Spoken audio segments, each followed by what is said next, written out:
Hello, it's Masudi again. I'm here to show you how to submit your application for an LLC, Limited Liability Company. Um, so we're using the state of Georgia's website. Again, uh, m- you're going to want to go to the Secretary of State website of that state in which you are registering your organization. Just about every state should have a Secretary of State website. Um, that handles and processes LLCs and INCs and so forth. So here we are at the Georgia Secretary of State website. Um, so to move forward with that, we're going to click on corporations. All right, and in this section, we just point out a couple of things. The filing fee in the state of Georgia for an LLC is $100, and it's $100. And if you're going to submit paperwork, it's $110. So basically, your choices are online filing and then paper filing. Um, These are the two most common ways to submit your LLC paperwork, even before the pandemic. Um, so $100 to do it online, and $110 if you're going to print it out and then mail that information, mail the form in. So you're literally going to go to, well, let's look at the paperwork first. Click on Forms. You're going to scroll down to where it says Application, Certificate of Authority for the LLC. You're going to click on it, and you're literally just going to put out the information here. Uh, so you're going to put your primary email address. So if your address is white 555 maybe at gmail.com, and it's going to the name of your company, right? So it's a company, and here is where you can actually put LLC, or you can spell it out. You can have a company, comma, LLC if you'd like. But whatever you choose here, that's going to be the official name of your company. That means if you get letters from the IRS or the state, that particular state, this is how they're going to address you.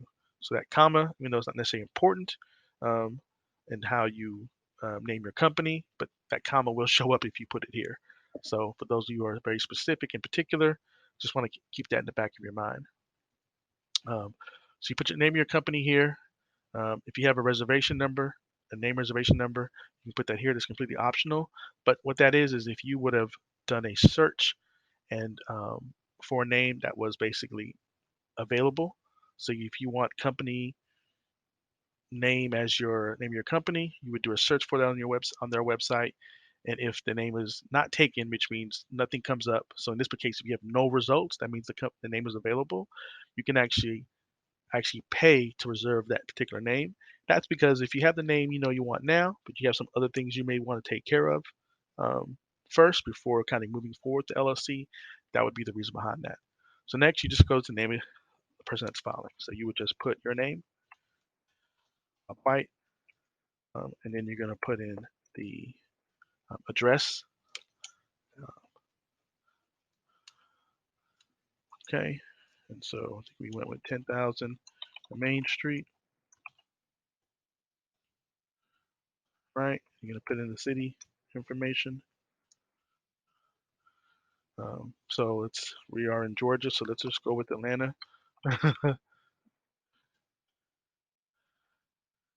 And let's see, zip code is 3032, and then your filer's email address. And so in this particular case, you'd want to put your email address again, but maybe you're doing this for somebody else, and this is the information you would put there.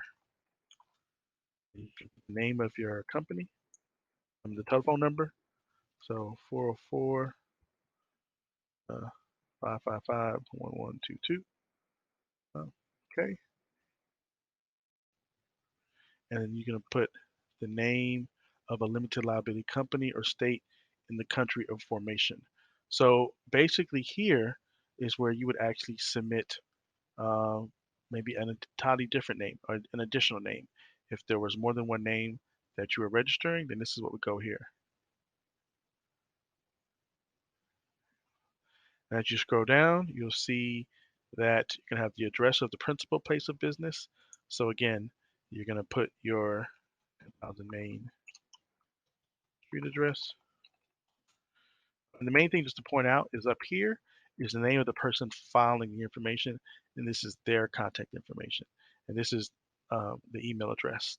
So this is you, and this will all be you, right? Sometimes people have companies or entities that are doing this for them, and so this is what goes here. So number 4 here, you're going to put in the address of the principal place of business. So your primary place of business, if you have a physical storefront, that's what you would put there.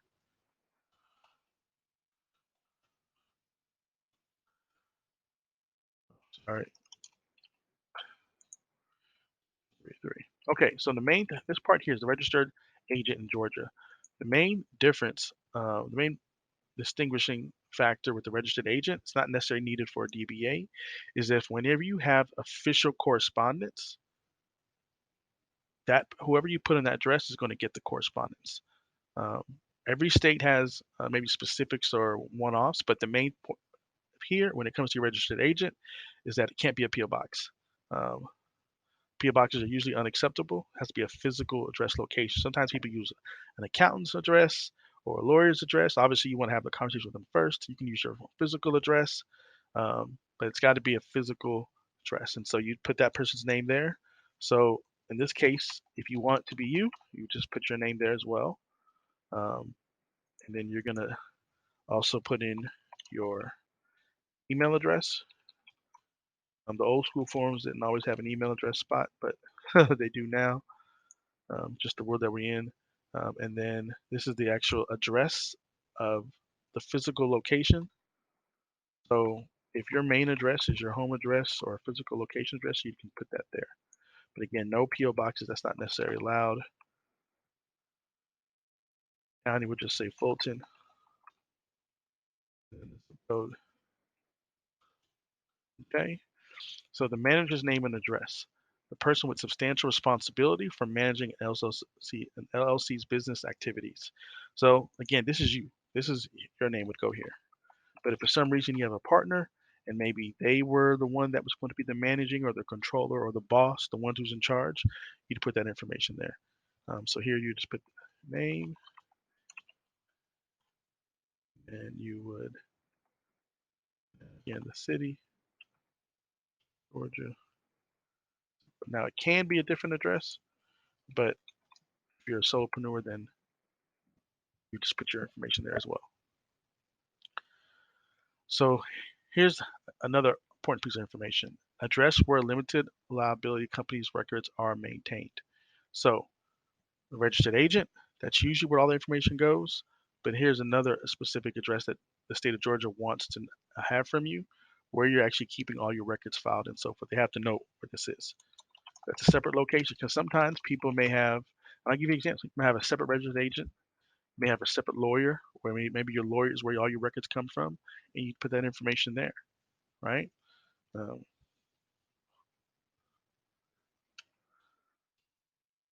so this is the address, I'm sorry.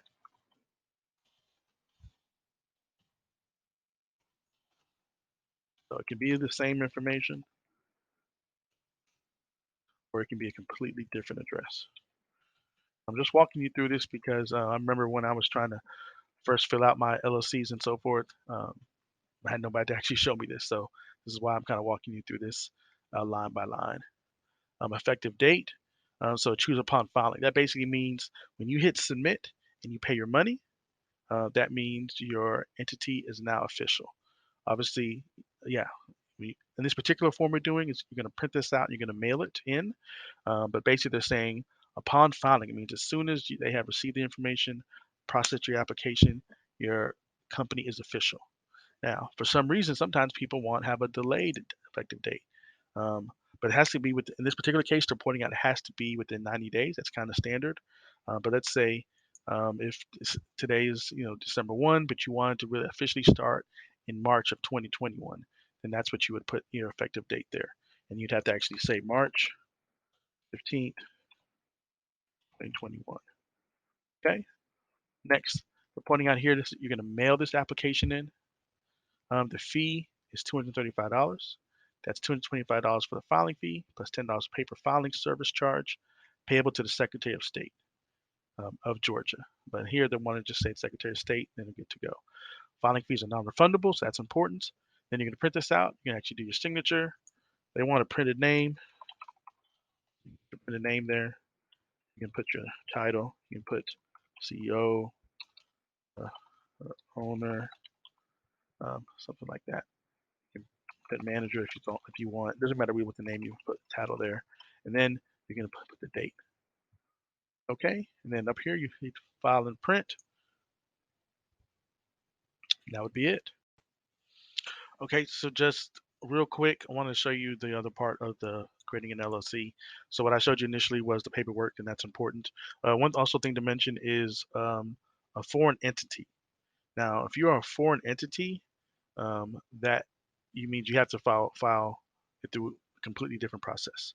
Now, a foreign entity is actually one if your organization currently exists in a completely different state. So, like right now, we're using Georgia.